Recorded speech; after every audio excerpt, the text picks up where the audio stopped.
The research station hummed quietly in the darkness of space. Jiho stood by the observation window, watching the blue and green moon below. It was beautiful, peaceful even. He had been on the station for 3 months now, studying the new alien species they had discovered, the Velrith. That was what they called themselves. They looked almost human, almost. Their skin was too pale, like moonlight given form. Their eyes were larger, darker, and their movements were too smooth, too graceful, like predators pretending to be harmless. But the diplomats back on Earth were excited. First contact with a friendly species, that was rare. Jiho heard footsteps behind him. He turned to see Dayun, the security officer, approaching with a tablet in her hands. "The dinner is ready," Dayun said. Her face was serious, as always. "The Velrith delegates are waiting." Jiho nodded. Tonight was important. A formal dinner to celebrate the growing friendship between humans and Velrith. He straightened his uniform and followed Dayun to the dining hall. The hall was decorated nicely. Soft lights. Clean tables. Human food on one side, strange Velrith dishes on the other. The Velrith delegates stood together, talking in their musical language. There were 5 of them, all tall, all graceful. One of them caught Jiho's attention immediately. She was different from the others. Her hair was long and dark, falling past her shoulders. Her eyes were sharp, intelligent. She wore a deep red outfit that seemed to flow like water. When she looked at him, Jiho felt something strange, a chill down his spine. "Welcome, friends," Hana said loudly. She was the human diplomat, always smiling, always positive. "Please, everyone sit. Let us eat and talk and learn about each other." Everyone sat down. Jiho found himself across from the female Velrith. Up close, she was even more striking. Her skin seemed to glow faintly in the dim light. "I am Velrania," she said softly. Her voice was like music. "But you may call me Nia. It is easier for humans to say." "Jiho," he replied, trying to sound friendly. "I am the xenobiologist here. I study your people." "I hope that is okay," Nia smiled. Her teeth were very white, very sharp. "Of course. We are curious about humans too." The dinner started well. People ate, laughed, shared stories. Jiho learned that the Velrith came from a planet far away, on the other side of the galaxy. They were explorers, scientists, artists. They seemed peaceful, but something was wrong with Nia. Jiho noticed it after a few minutes. She was not eating. She sat very still, her hands gripping the edge of the table. Her breathing was fast, too fast. Her eyes kept moving to him, then away, then back again, like she was fighting something inside herself. "Are you all right?" Jiho asked quietly. Nia's eyes snapped to his face. For a moment he saw something wild in them, something hungry. Then she blinked and it was gone. "I am fine," she whispered, but her voice shook. "Please excuse me. I need some air." She stood up quickly, too quickly. The chair scraped loudly against the floor. Everyone stopped talking and looked at her. Nia's face was tight with tension. Without another word, she walked out of the dining hall. Fast, almost running. The other Velrith delegates looked at each other. One of them, a tall male, stood up. "Forgive her," he said smoothly. "Nia has been feeling unwell. The long journey, you understand?" Hana smiled and nodded. "Of course. Please tell her we hope she feels better."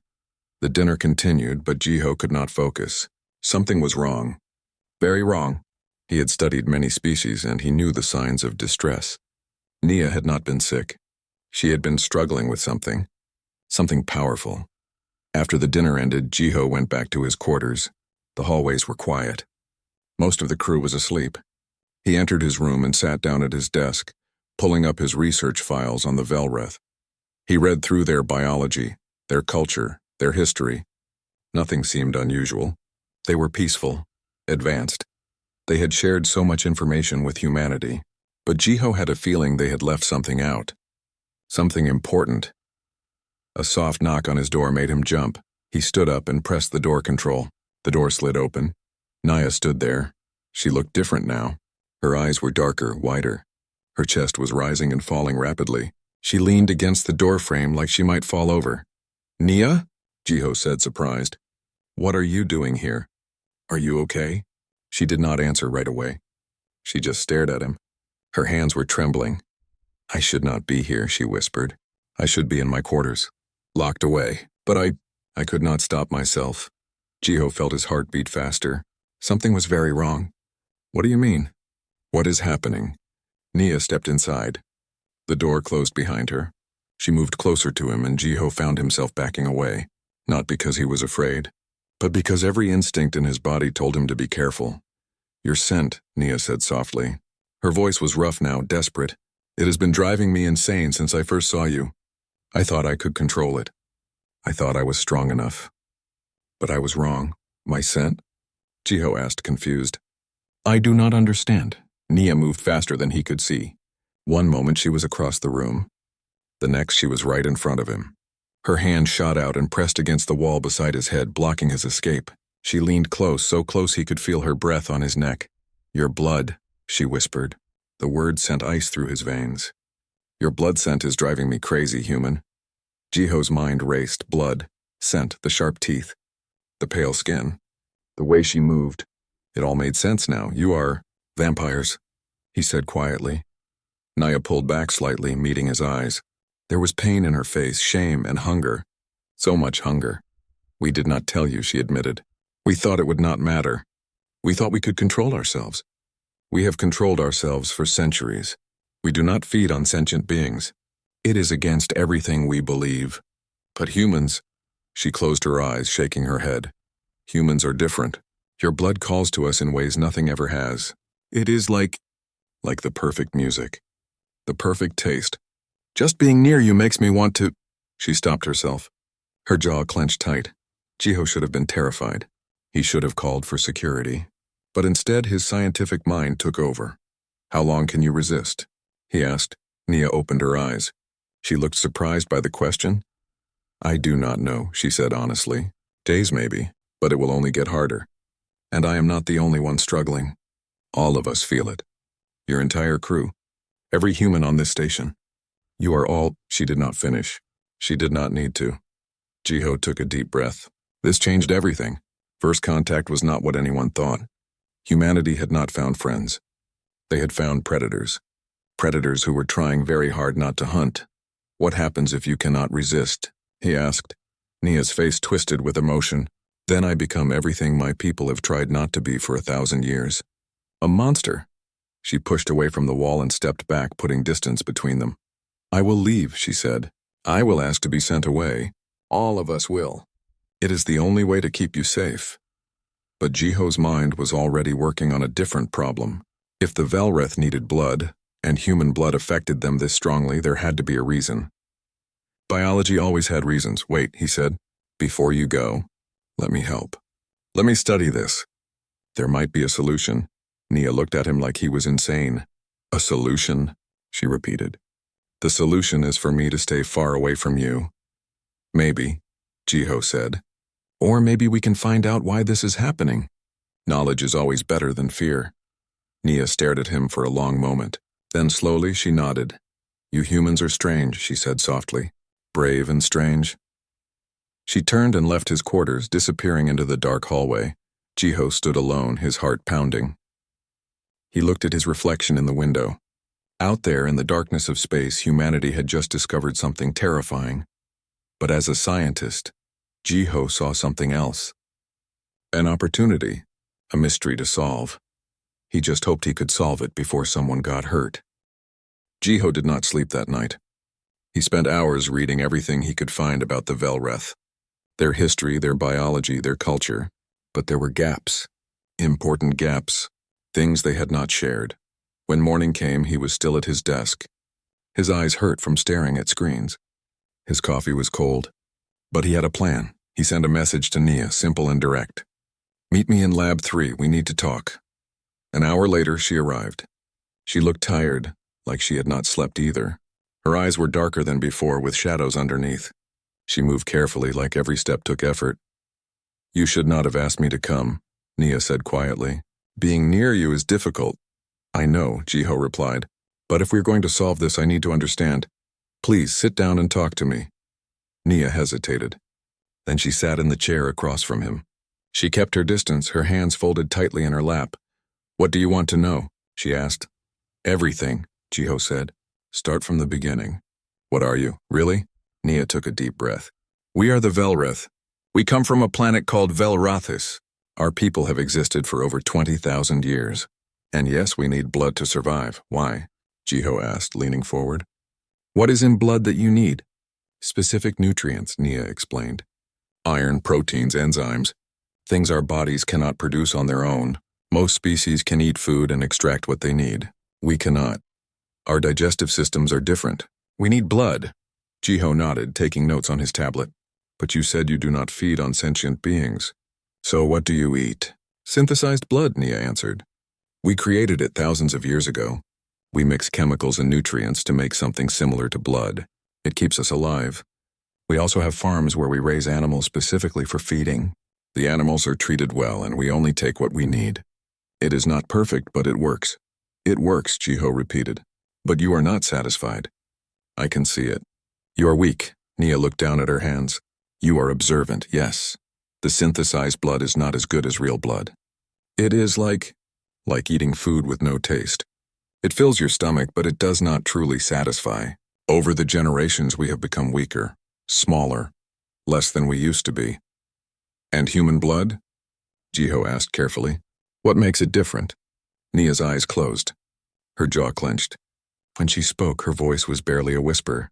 Human blood is like nothing I have ever experienced. The scent alone is overwhelming. It calls to something deep inside me, something primal. If I could taste it, she stopped herself, shaking her head hard. I cannot think about it. I will not. Jiho watched her struggle. He could see the pain in her face. The hunger, but also the determination. She was fighting hard against her instincts. Have you ever tasted human blood? He asked. No, Nia said firmly. None of us have. We have rules. Ancient laws. We do not feed on sentient beings, ever. To do so would make us monsters. We would rather die than break that law. But you are dying, Jiho said softly. You just said your people are getting weaker. What happens if the synthesized blood stops working completely? Nia looked at him. For the first time he saw fear in her eyes. Then we fade away, she said. Our population is already declining. Fewer children are born each year. Those who are born are weaker than their parents. We are a dying species, Jiho. We have been dying for a long time. The words hung heavy in the air. Jiho felt a weight in his chest. These were not monsters. They were people. People trying to survive while holding on to their values. Why did you come to us? Jiho asked. Why make contact with humans if our blood affects you this way? Nia smiled sadly. We did not know. We had met other species before. None of them affected us like this. We thought humans would be the same. By the time we realized the truth, it was too late. We were already here, already committed to the contact. And now we are trapped. If we leave suddenly, your people will ask questions. They will become suspicious. They might see us as a threat. But if we stay, we risk losing control, risk hurting someone. Jiho stood up and walked to the window. Outside, he could see the blue moon turning slowly in space. Beautiful and calm. But here, inside the station, everything was complicated. There has to be another way, he said. A solution that does not end with your people dying or mine getting hurt. What solution? Nia asked. We cannot change what we are. Jiho turned back to her. No, but maybe we can understand it better. If I can figure out exactly what is in human blood that affects you, maybe we can synthesize it. Make a better version of your artificial blood. Nia looked surprised. You would help us? Even knowing what we are? Of course, Jiho said. That is what scientists do. We solve problems. For a moment, Nia just stared at him. Then something changed in her expression. The hunger was still there, but now there was something else. Hope. You really are strange, she said softly. Most species would see us as threats. They would want us gone. Maybe, Jiho admitted. But I see people trying to do the right thing. That is worth helping. Over the next 3 days, Jiho worked constantly. He took samples of his own blood and ran every test he could think of. He compared it to the blood of other humans on the station. He analyzed the Velreth synthetic blood. He looked for differences, for patterns, for answers. Nia visited him every day. She was getting weaker. He could see it. She moved slower. Her skin was paler. The hunger in her eyes was growing stronger. You need to feed, Jiho said on the 3rd day. You are starving yourself. I have my synthetic blood, Nia replied. But her voice was weak. It is not enough. I can see that. Nia looked away. I will manage. But Jiho was not convinced. That night he checked the station records. The other Velrith delegates were also struggling. One of them had stopped coming to meetings. Another had requested to return home early. And then Jiho found something in his research. Something important. Human blood contained a specific combination of compounds. Iron, yes. Proteins, yes. But also something else. A rare enzyme that existed in very few species. And in humans, it existed in high concentrations. Jiho ran more tests. The enzyme was connected to human immune systems. It helped humans fight disease, heal faster, adapt to new environments. Humans produced it naturally, constantly. And according to his calculations, this enzyme was exactly what the Velreth needed, not just to survive, but to thrive. He called Nia to the lab immediately. "I found it," he said excitedly when she arrived. "I know what makes human blood special." He showed her the data. Explained the enzyme. Nia read through everything carefully. Her eyes grew wider with each page. "This is incredible," she whispered. "If this is true, then human blood is not just food for us. It is medicine. It could reverse generations of decline." "Exactly," Jiho said. "Now we just need to figure out how to synthesize it." But Nia was shaking her head. "It will not be that simple. This enzyme is complex. Creating it artificially could take years, decades even." Jiho felt his excitement fade. "Then what do we do?" Nia stood up. She walked to the window and looked out at the stars. When she spoke, her voice was tired. "I will recommend that all Velreth leave immediately. We will return home. We will avoid human space. It is the only way to keep everyone safe." "No," Jiho said. "There has to be another option." "What option?" Nia asked, turning to face him. "We cannot take what we need without becoming monsters. And we cannot synthesize it quickly enough to matter." Jiho opened his mouth to argue. But before he could speak, an alarm blared through the station. Red lights flashed. A voice came over the speakers. "Security breach in Section 7. All personnel report to emergency stations." "This is not a drill." Jiho and Nia looked at each other. Something was very wrong. They ran into the hallway. Other crew members were rushing past. Dune appeared, her weapon drawn. "What is happening?" Jiho shouted. "One of the Velreth," Dune said grimly. "He lost control. He attacked Minho in the medical bay." Jiho felt his blood run cold. Minho was the station's doctor. "A friend, is he alive?" Jiho asked. "Yes," Dune said. "But barely." The Velreth stopped himself before it was too late. "But this changes everything." She looked at Nia. Her expression was hard, suspicious. "All Velreth are being confined to quarters until we figure out what to do." Nia nodded slowly. She did not argue. She did not fight. She just looked at Jiho with sad eyes. "I am sorry," she whispered. "I told you this would happen." As security led Nia away, Jiho stood in the hallway. Everything had changed. The situation was no longer theoretical. Someone had been hurt, and now everyone would be afraid. The medical bay was quiet when Jiho entered. Too quiet. Minho lay in a bed, his neck bandaged. His face was pale, but his eyes were open. He was alive. "How are you feeling?" Jiho asked softly. Minho smiled weakly. "Like I got attacked by a vampire." "Which apparently I did." "I am sorry," Jiho said. "If I had warned everyone sooner—" "Stop," Minho interrupted. "You did not know this would happen. None of us did." He touched the bandage on his neck carefully. "The strange thing is I do not hate him. The Velrith who attacked me. His name is Tay. He was crying when he did it, apologizing. He stopped himself before taking too much. He could have killed me easily, but he did not." Jiho nodded. "They are trying so hard not to hurt anyone." "I know," Minho said. "But trying is not always enough, is it?" Those words stayed with Jiho as he left the medical bay. The entire station was tense now. Crew members whispered in corners. They looked at the Velreth quarters with fear and suspicion. The friendship they had been building was crumbling fast. Jiho went to his lab and locked the door. He needed to think. There had to be a solution. There had to be something he was missing. He pulled up his research again. The enzyme in human blood, the one the Velreth needed. He stared at the data for hours looking for answers, and then he saw it. Something he had missed before. The enzyme was not rare because it was hard to produce. It was rare because most species did not need it. But humans needed it constantly. Their bodies made it all the time in large amounts, more than they actually used. Humans were overproducing it, which meant humans could share it without harm. Jiho's heart started beating faster. He ran new calculations, checked and double-checked his math. The numbers were clear. A human could donate blood regularly, and their body would replace it quickly. The enzyme production would not slow down. In fact, according to his data, regular donation might even increase production slightly. Humans were naturally suited to be blood donors. It was not just that human blood was compatible with the Velreth. It was that humans could give it safely, repeatedly, without long-term harm. Jiho sat back in his chair, stunned. This changed everything. This was not just about the Velreth needing something from humans. This was about a potential partnership. A symbiotic relationship, but would anyone listen? After what happened to Minho, would humans be willing to help the Velreth? A knock on his door made him jump. He opened it to find Daeun standing there. Her expression was serious. "We need to talk," she said. Jiho let her in. Daeun walked around the lab, looking at his equipment and screens.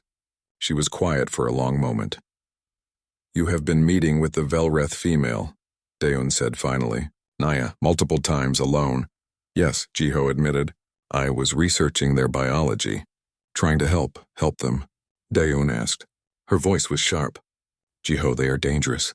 One of them nearly killed Minho. And you have been inviting one into your lab?" "Nia would never hurt me," Jiho said. "You cannot know that," Daeun replied. "She is a predator. We are prey. That is the reality." Jiho shook his head. "It is not that simple." "Then explain it to me," Daeun said. "Because right now, Command is talking about sending the Velreth away, permanently. And honestly, I think that might be the right choice." Jiho took a deep breath. Then he showed Daeun his research. All of it, the enzyme, the compatibility, the potential for partnership. "Look," he said, pointing at the data. "This is not a predator-prey relationship. This is symbiosis. Humans produce something the Velreth desperately need, and we produce more than enough to share." Daeun studied the screens carefully. She was smart. She understood data. "So you were saying we could donate blood to them?" she asked slowly. "Yes," Jiho said. "Voluntarily, safely, it would not harm us, and it would save their entire species." "And what do we get in return?" Daeun asked. "An ally," Jiho said. "A powerful ally. The Velreth are advanced. They have technology we can only dream about. They are strong, fast, intelligent.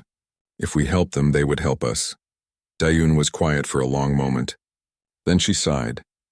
"You need to present this to Hana and the command," she said. "Soon, before they make the decision to cut off contact completely." That evening, Jiho requested an emergency meeting. Hana agreed, though she looked tired and stressed. Several other senior crew members attended, including Wusung, the station captain. Jiho presented his findings. He showed them the data, explained the enzyme, talked about the potential for partnership. When he finished, the room was silent. "You are asking us to donate blood to aliens who attacked one of our crew," Wusung said slowly. "Do you understand how that sounds?" "I understand it sounds dangerous," Jiho replied. "But consider the alternative. If we send the Velreth away, we lose a potential ally, and their species continues to die. We have a chance to save them, to build something new. Or we have a chance to become their food supply," another officer said. "It would be voluntary," Jiho insisted.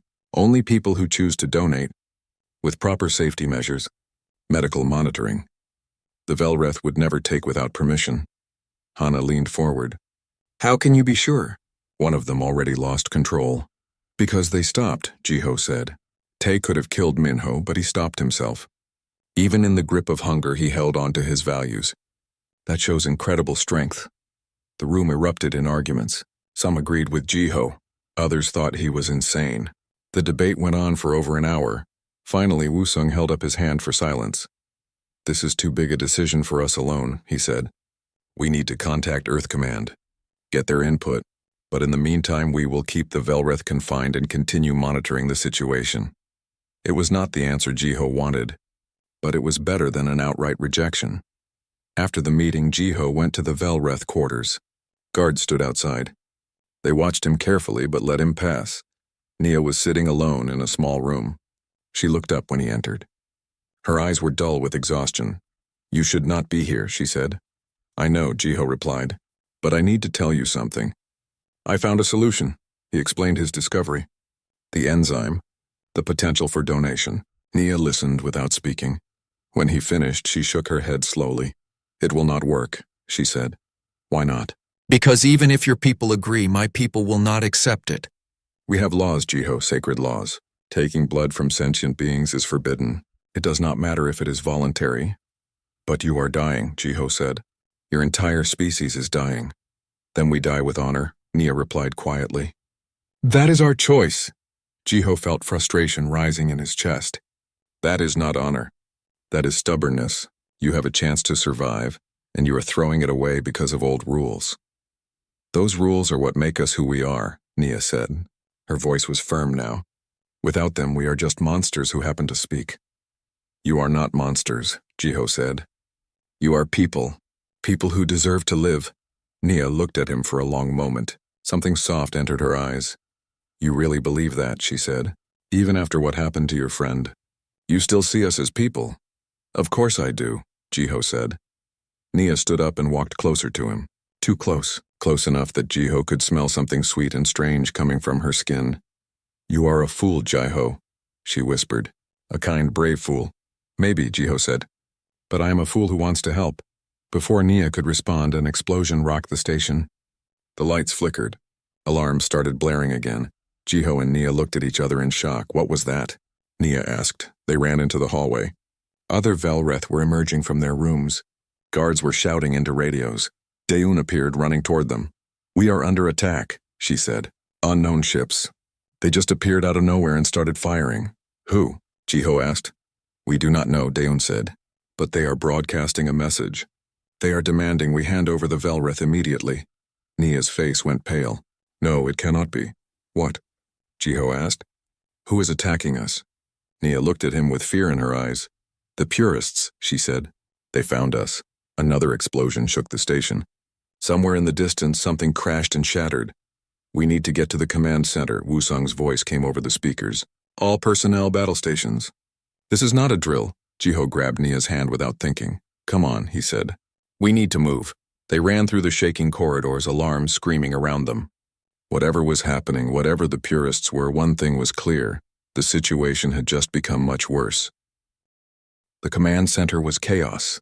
Screens showed 3 unknown ships circling the station like sharks. They were sleek and dark, almost invisible against the stars. Warning lights flashed red across every panel.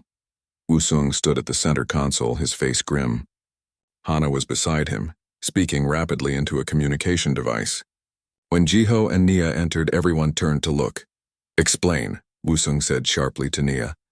What are the Purists? Nia stepped forward. Her usual grace was gone. She looked shaken. They are Velreth who believe our hunger for blood is a weakness, she said. They think we should have stayed isolated from other species. They see contact with aliens, especially with species like humans, as corruption. So they are extremists, Daeun said. Yes, Nia replied. The Purists believe we should either find a way to survive without blood or accept extinction with dignity. They hate what they call the weak ones, those of us who seek help from others. How did they find you here? Wusung asked. They must have tracked our ship, another Velreth delegate said. His name was Quan. He looked angry. They have been hunting down any Velreth who leave our home system. They want to prevent any alliances. An incoming message crackled over the speakers. A voice cold and sharp filled the room. It spoke in the Velreth language, but the station's computer translated it instantly. Humans of the research station, you harbor traitors, those who would sell our dignity for their survival. Give them to us and we will leave you unharmed. Refuse and we will destroy your station. Silence filled the command center. That is not happening, Wusung said firmly. We do not hand over anyone to terrorists. Captain, one of the officers said nervously. Their ships are more advanced than ours. If they attack seriously, we cannot defend ourselves for long. Then we call for help, Wusung replied. Send a distress signal to Earth Command. Full priority. Already sent, Hana confirmed. But the nearest military ship is 6 days away. 6 days. Jiho felt his stomach sink. They did not have 6 days. We need to negotiate, Hana said. Stall them until help arrives. They do not negotiate, Nia said quietly. The Purists see compromise as weakness. They will keep attacking until we surrender or die. Then we fight, Daeun said, checking her weapon. With what? Another officer asked. We are a research station. We have basic defenses, but nothing that can match 3 warships. Jiho's mind raced. There had to be a solution, a way out of this that did not end with everyone dead. What if we convince them they are wrong? Jiho said suddenly. Everyone looked at him. What do you mean? Wusung asked. The purists think cooperation with humans is corruption, Jiho explained quickly. What if we prove them wrong? What if we show them that partnership makes the Velreth stronger, not weaker? How? Nia asked. Jiho turned to her. With the treaty I proposed. The voluntary blood donation program. If we can show that humans are willing to help, that the Velreth can survive with honor, maybe the purists will stand down. That is a big maybe, Dayon said. It is also impossible, Quan added. Even if the humans agree, our government will not. Our laws forbid taking blood from sentients. Then change the laws, Jiho said. You do not understand, Nia said. Those laws have existed for over 1,000 years. They are the foundation of our society, our identity. Your identity is killing you, Jiho said bluntly. And right now it might kill us too. The station shook again. Another hit. The lights flickered. Shields at 60%, an officer reported. Wusung made a decision. Open a channel to the purist ships. A moment later, the cold voice returned. Have you decided to surrender the traitors? No, Wusung said. We want to talk. To explain our situation, there is nothing to explain. You are harboring those who would corrupt our species. That is enough. What if we could help your species? Hana said, stepping forward. What if humans could provide what the Velreth need to survive? Would that change your mind? There was a pause. Then, to everyone's surprise, the voice replied, Explain. Hana looked at Jiho. He nodded. Together they explained the research. The enzyme. The potential for partnership. Hana spoke about voluntary donation, about mutual benefit, about building something new. When they finished, the silence stretched long. You offer yourself as food, the voice said finally. You would make my people into parasites. No, Jiho said. We offer partnership. There is a difference. There is no difference. Taking blood from sentients is wrong. It has always been wrong. If my people cannot survive without it, then we do not deserve to survive. That is insane, Daeun muttered. That is conviction, Nia said sadly. The purist voice continued. You have 1 hour to release the delegates. After that, we attack in full force. The channel closed. Wusung slammed his hand on the console. Damn it. We need a new plan, Hana said. There is no plan, Quan said. The purists will not listen. Our only choice is to surrender ourselves to them. No, Jiho said. That is not the only choice. What else can we do? Quan asked. We contact your government, Jiho said. Your real government. The one that sent you here. We explain what is happening. We ask them to officially support the treaty. They will refuse, Nia said. For the same reasons the purists refuse. Maybe, Jiho admitted. But maybe not. Maybe if they see that their people are about to die for following orders, they will reconsider. Wusung nodded slowly. It is worth trying. Can you establish contact? Quan hesitated, then nodded. Yes, but it will take time, and they may not respond quickly. Do it, Wusung ordered. Over the next 30 minutes, Quan worked to establish a secure connection to Velrathis, the Velreth homeworld. While he worked, the station shook periodically from purist attacks. The shields were holding, but barely. Finally, Quan looked up. I have them. The Council of Elders is listening. A new voice came through the speakers. This one was older, wiser, but tired. This is Elder Soman of the Velreth Council. We are aware of your situation. We are deeply troubled. Elder, Nia said respectfully. We need your help. The purists are attacking humans because of us. Because we came here seeking answers. You were sent to seek knowledge, not alliances, Elder Soman replied. And certainly not to offer yourselves as feeders. We are not offering that, Nia said. The humans are offering voluntary help. There is a difference. Is there? The elder asked. For 1,000 years we have held firm to our principles. We do not feed on sentience. If we break that law now, what are we? Alive, Jiho said loudly. He stepped forward, speaking directly to the elder. You are alive. Your people are dying, elder, slowly, quietly, with honor, but dying nonetheless. The humans are offering you a chance to live, to grow, to become strong again. Is that not worth reconsidering old rules? Old rules are not easily changed, human, Elder Soman said. I understand, Jiho replied. But sometimes the world changes and rules must change with it. You made those laws to prevent your people from becoming monsters.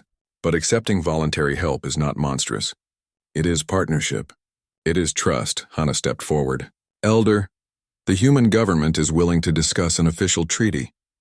We would establish regulated donation centers, medical oversight, strict protocols. Your people would never take without permission. And in return, we would ask for cultural exchange, technology sharing, mutual defense, a true alliance between our species. Another voice joined the conversation. This one was younger, sharper. I am Elder Yuna. I speak for the progressive faction of our council. We have been watching your delegation closely. We see what you have discovered. The enzyme that humans produce. It is exactly what we need. Then you support the treaty? Hana asked hopefully. I support survival, Elder Yuna said, but I am only one voice. The council is divided. We do not have time for debate, Wusung said urgently. The purists will attack again soon. We need a decision. You ask us to overturn 1,000 years of tradition in less than an hour, Elder Soman said. That is impossible. The station rocked violently. Alarms blared louder. Sparks flew from one of the consoles. Shields at 30%, an officer shouted. Then people will die, Jiho said. Humans and Velrith both. Is that what your traditions demand? Silence on the line. Then Elder Yuna spoke. No, it is not. I move for an emergency exception to the law. In times of crisis, when lives are at stake, voluntary blood acceptance from sentient beings should be allowed. Temporarily. I second, another voice said. This is madness, a different elder said. We are abandoning everything we believe.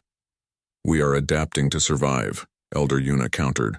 That is wisdom, not madness. The debate continued for several minutes.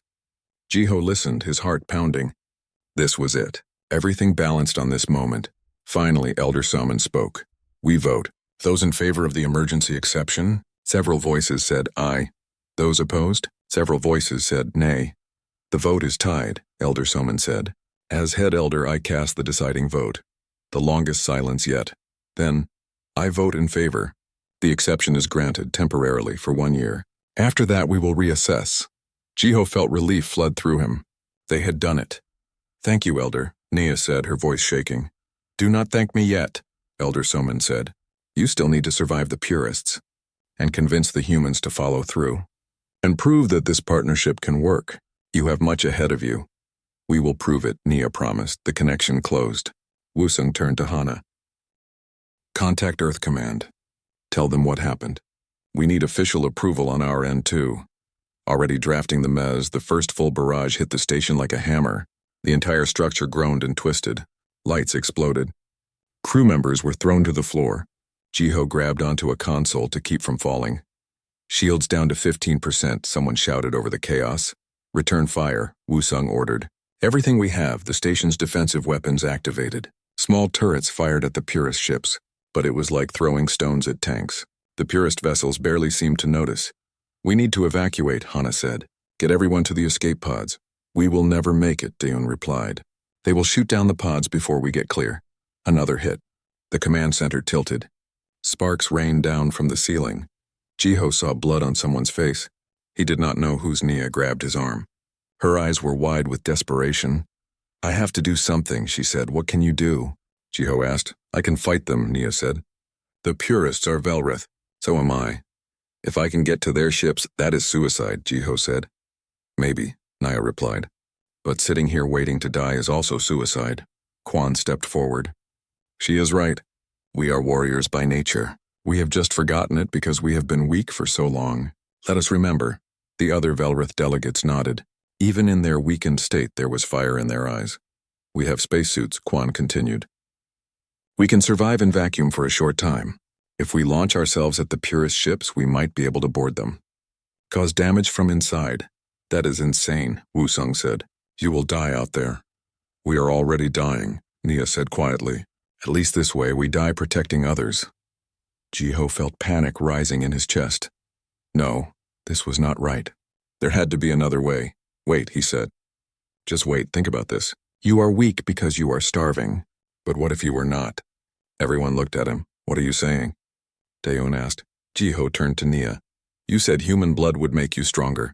How much stronger? Nia's eyes widened. She understood what he was suggesting. No, she said immediately. I will not. We just got permission for voluntary donation under controlled conditions, not emergency feeding in the middle of battle. This is an emergency, Jiho said. He started rolling up his sleeve. And I volunteer. Right now. Jiho, no, Nia said. Her voice was shaking. We need you strong, Jiho said. All of you. If you are going to fight the purists, you need to be at full strength. Take what you need. You do not understand what you are offering, Nia said. Once I start, I might not be able to stop. The hunger is too strong. Then I trust you to stop, Jiho said. He looked her in the eyes. I trust you. The station rocked again. More alarms. More screams. We are out of time, Wusung said grimly. If this is going to happen, it needs to happen now. Minho, who had been quietly observing from the corner despite his injuries, stepped forward. I volunteer too, he said. Take from me as well? And me, Dayun said. Me too, Hana added. One by one, the humans in the command center stepped forward, all of them offering, all of them willing. Nia looked around at them in shock. Tears were forming in her eyes. You would do this? She whispered. You would trust us with this? Yes, Jiho said simply. Nia closed her eyes. When she opened them, there was something new there. Determination, hope. All right, she said. But we do this carefully. Minho, you guide us. Tell us how much is safe to take. Minho nodded. Despite being injured, he fell into professional mode. No more than 1 pint per person. That is about 500 milliliters. Take from multiple donors to minimize impact on each individual. And do it fast. The Velreth delegates gathered around. Their faces showed conflict, shame, hunger, gratitude. Jiho held out his arm. Nia approached him slowly. Her hand touched his wrist, feeling for the pulse. Her fingers were cold. Are you sure? She asked one more time. I am sure, Jiho said. Nia leaned in. He felt her breath on his skin. Then the sharp pain of her fangs piercing his vein. But it was not just pain. There was something else. A strange warmth that spread from the bite. It was not unpleasant. Almost soothing, Nia drank. Jiho could feel it, the pull of blood leaving his body, but Minho was watching carefully, monitoring. That is enough, Minho said after what felt like both seconds and hours. Nia pulled back immediately. Her eyes were glowing now, actually glowing with a soft light. Her skin was no longer pale. It had color, life, vitality. Oh, she breathed. Oh, this is... She could not finish. She just stared at her hands in wonder. The other Velreth delegates fed from the other volunteers. Each one transformed before their eyes. Their skin brightened. Their movements became fluid and graceful again. They stood taller, stronger. When they finished, the Velreth looked like different beings, like they had been asleep and had finally woken up. I had forgotten, Quan said softly. I had forgotten what it felt like to be truly alive. How do you feel? Jiho asked Nia. He felt slightly dizzy, but otherwise okay. Strong, Nia said. She flexed her hands. Stronger than I have ever been. It is like my body remembers something ancient, something powerful. Another explosion rocked the station. But now the Velreth did not stumble. They stood firm. Shields at 5%, an officer reported. One more direct hit and we are done. Then let us make sure there is not another hit, Nia said. She turned to her fellow delegates. Ready? They nodded. They looked ready for war. Dayun led them to the airlock where the spacesuits were stored. But when Quan tried to put one on, he frowned. It is strange, he said. I do not think I need it. What do you mean? Dayun asked. I mean, I can feel it in my body. It is different now. Denser, stronger. I think I can survive in vacuum for much longer than before. That is impossible, Minho said. But even as he said it, he was scanning Quan with a medical device. His eyes went wide. Your cell structure. It is changed. More resilient, but how? The blood, Jiho said suddenly. It is not just food for them. It is transformative. We do not have time to study it, Wusung said. Can you fight or not? We can fight, Naya said confidently. They put on minimal equipment. Just magnetic boots and communication devices. Then they moved to the airlock. Jiho grabbed Nia's arm before she could go. Come back, he said. She smiled at him, a real smile full of warmth and light. I will, she promised. The Velreth entered the airlock. The door sealed. Then they were expelled into space. Everyone rushed to the windows and screens to watch. The 5 Velreth delegates floated in the void. Then impossibly they moved. Not with thrusters or jets. They moved their bodies, pushing themselves through space like swimmers through water. How are they doing that? Daewon asked in amazement. I do not know, Minho said. This should not be possible. But possible or not, the Velreth were moving. Fast. Faster than any human could in a spacesuit. The purest ships noticed them. Weapons turrets turned to fire. Energy beams sliced through the darkness, but the Velreth dodged. They twisted and spun, avoiding the attacks with grace that defied physics. It was like watching a dance. Nia reached the first ship. She grabbed onto the hull with her bare hands. Then she punched through the metal, actually punched through it. Alarms blared on the purest ship. Nia tore the hole wider and climbed inside. The other delegates followed her example, each boarding one of the ships. What are they doing? Hana asked. Jiho smiled. They are fighting. Really fighting. For the first time in generations, they remember what they are. Inside the purest ship's chaos erupted. Through the communication devices, they could hear sounds of battle. Shouts, weapons fire, metal tearing. And then, one by one, the purest ships stopped firing. Their weapons went dark. Their engines died. The command center held its breath. Finally, Nia's voice came through the communication device. All 3 ships are disabled, she said. She sounded tired but triumphant. The purists are surrendering. We are bringing them back to the station as prisoners. Cheers erupted in the command center. Humans hugged each other. Some were crying. Jiho felt relief wash over him so strongly that his legs almost gave out. It was over. They had won, but as the adrenaline faded, he felt something else. Weakness. His vision blurred at the edges. Minho caught him before he fell. Easy, Minho said. You just donated blood in the middle of a crisis. You need to rest. Is everyone okay? Jiho asked weakly. Everyone is fine, Minho assured him. You all did an incredibly brave thing today. As Minho helped Jiho to a chair, he noticed something, the bite mark on his arm. It was already healing. Faster than it should be, Minho, Jiho said. Look at this, Minho examined the wound. His expression changed to shock. This is healing at an accelerated rate, he said. Much faster than normal. Check the others, Jiho said. Minho quickly examined the other human donors. Every single one of them was healing rapidly. Their bite marks were already scabbing over when they should still be fresh wounds. What does this mean? Hana asked. Jiho's mind was working despite his exhaustion. Pieces falling into place. It means the exchange is not one way, he said slowly. When the Velreth feed, they leave something behind. Something that helps us heal. Symbiosis, Minho whispered. True symbiosis. They need us and we benefit from them. Jiho nodded. This changes everything. This is not charity. This is partnership. Real partnership. Through the window he could see the Velreth returning to the station, dragging disabled purist ships behind them. They, the purist prisoners, were held in the station's secured area. There were 12 of them, all looking defeated and angry. Their leader was a tall Velreth male with cold eyes. His name was Ryung. He refused to speak to anyone except Nia. You are a traitor, Ryung said when Nia came to see him. You have corrupted our people and disgraced our ancestors. I have saved our people, Nia replied calmly.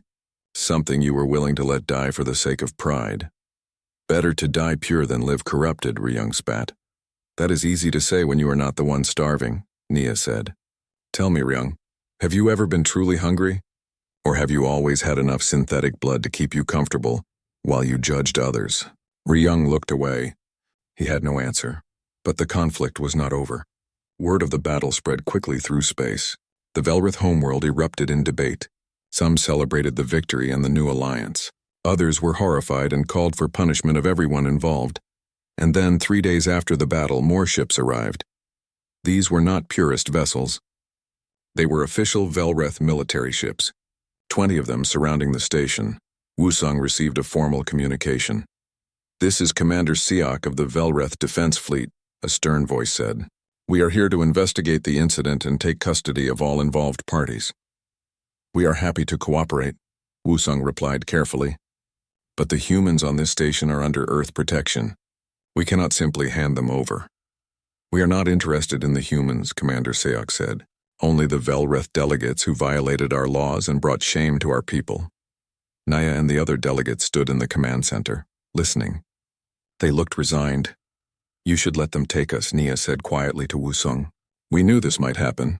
No, Jiho said firmly. You saved this station. You saved us. We will not let them arrest you. It is not your choice, Quan said sadly. We are Velrith. We must face our own people's judgment.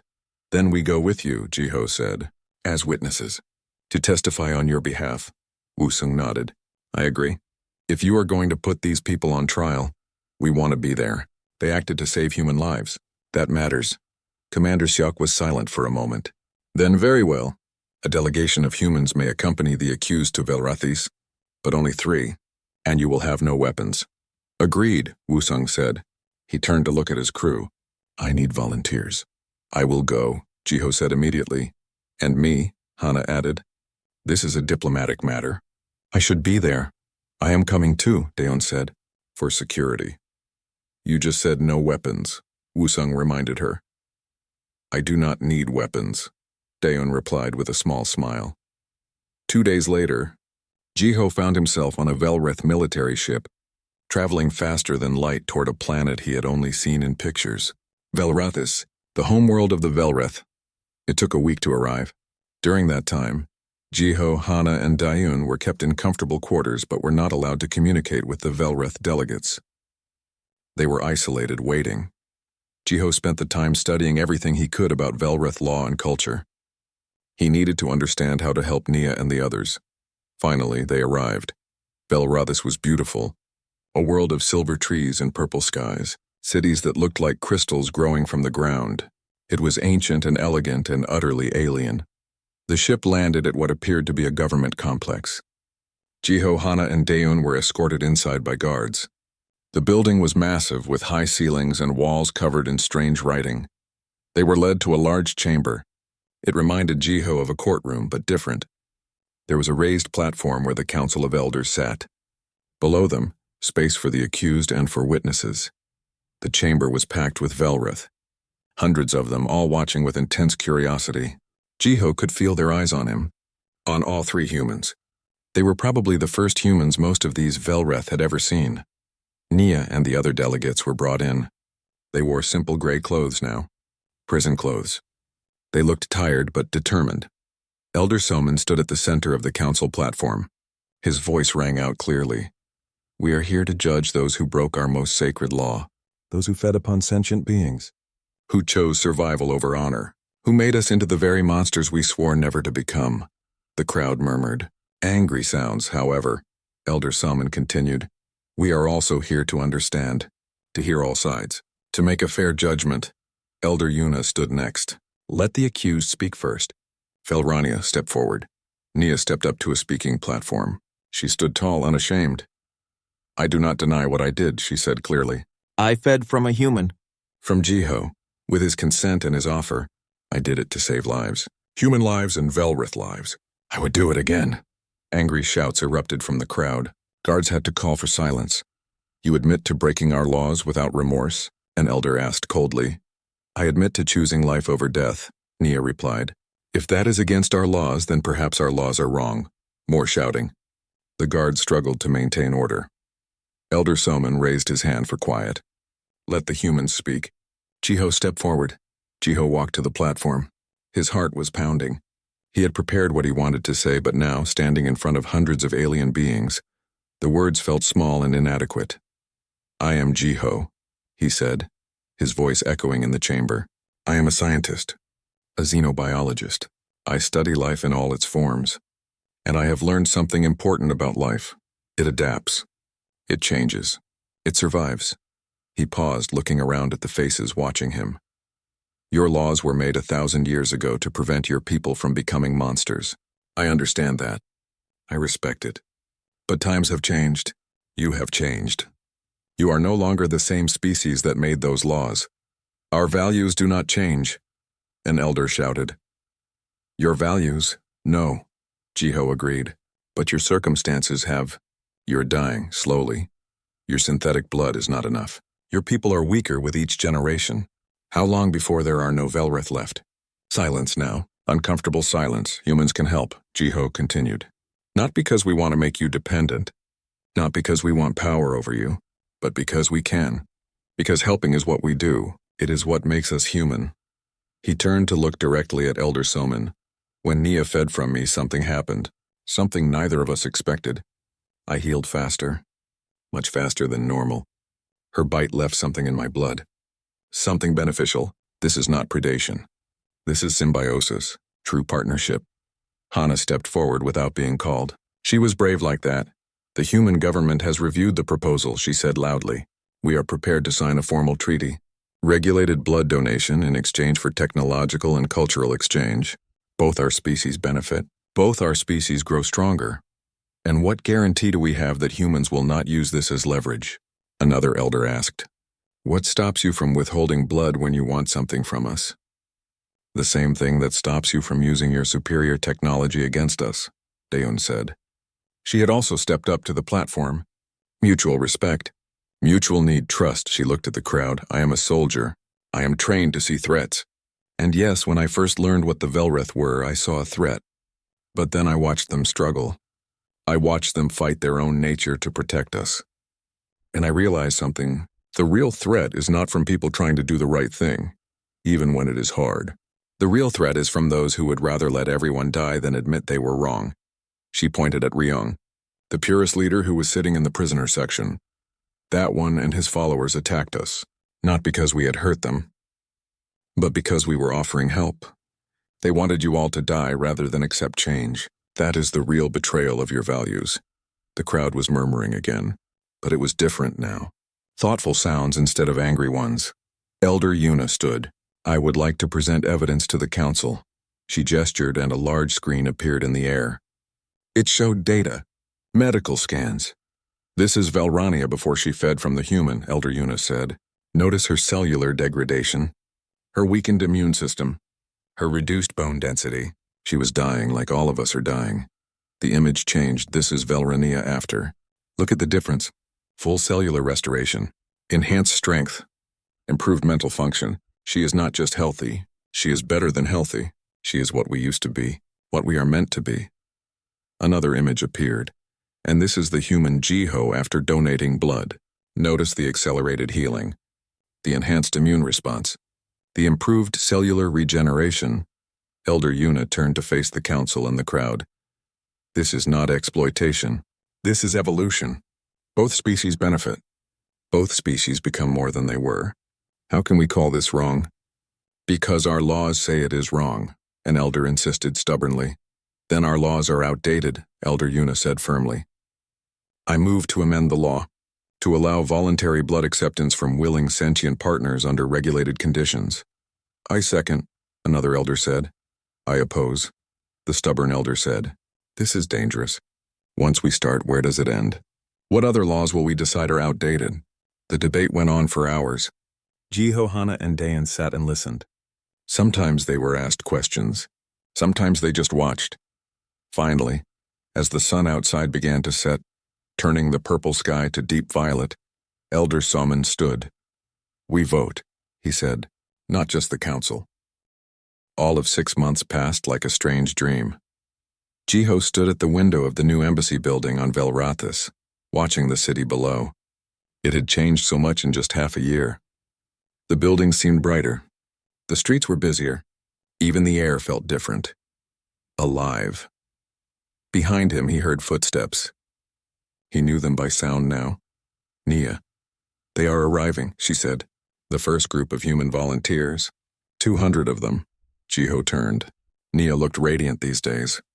Her skin glowed with health. Her eyes were bright and sharp. She was everything her species was meant to be, and she was not alone.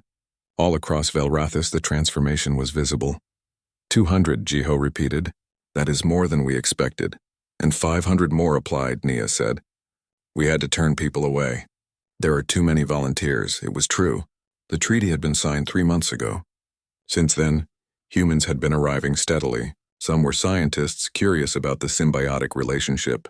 Some were adventurers seeking new experiences. Some simply wanted to help.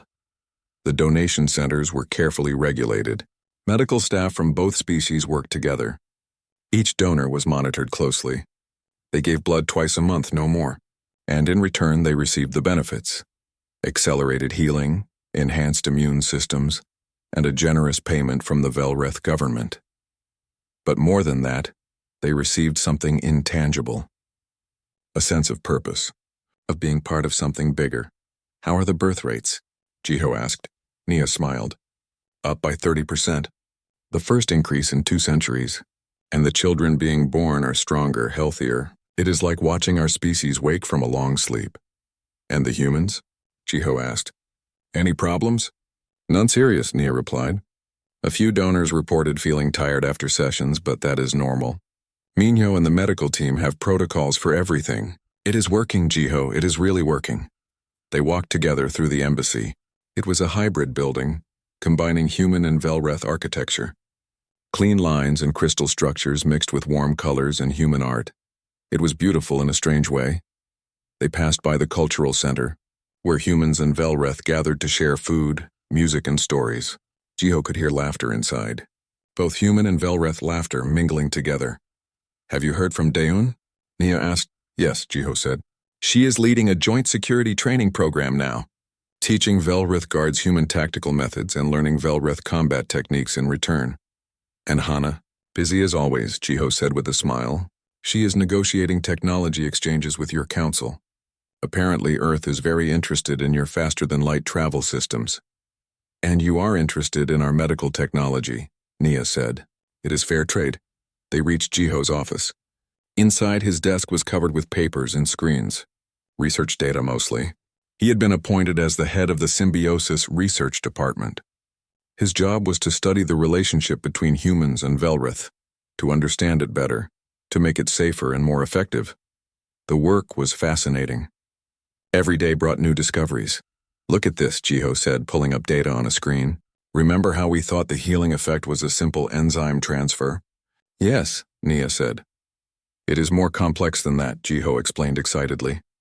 When Velreth feed, they do not just take blood. They exchange genetic information. Not DNA exactly, but something similar. Their saliva contains microscopic organisms that enter the human bloodstream and modify certain cellular functions. Is that dangerous? Nia asked with concern. No, Jiho assured her. Not at all. These organisms are symbiotic. They help human cells repair damage more efficiently, fight disease better. Some donors are even reporting increased energy levels and improved mental clarity. So we are changing humans? Nia asked slowly. And humans are changing you, Jiho said. He pulled up another screen. The enzyme in human blood is not just food. It is triggering dormant genetic sequences in Velreth DNA. Sequences that have been inactive for thousands of years. You are not just getting healthier, you are evolving. Nia stared at the data. This is incredible and terrifying. Both species are adapting to each other, Jiho said. In another few generations, humans and Velreth might be fundamentally linked. Not just allies, but partners on a biological level. Some people will not like that, Nia said quietly. She was right. Not everyone was happy with the alliance. On Earth, there were protests. Groups who called the donors blood slaves, even though participation was completely voluntary. Politicians who worried about humans becoming dependent on Velreth technology. Religious groups who saw the whole thing as unnatural. And on Velrathis, the purists had not disappeared. Ryung and his followers had been imprisoned, but their ideas lived on. There were still Velreth who saw the alliance as corruption, who wanted isolation instead of partnership. But they were the minority. Most people, human and Velreth, saw the benefits. A message appeared on Jiho's screen. It was from Elder Yuna. The council requests your presence, the message said, along with Velrania, urgent. Jiho and Nia looked at each other. That sounds serious, Nia said. They made their way to the council chambers. When they arrived, all the elders were present. Even Elder Salman, who rarely left his meditation quarters these days. Thank you for coming, Elder Yuna said. We have received a communication.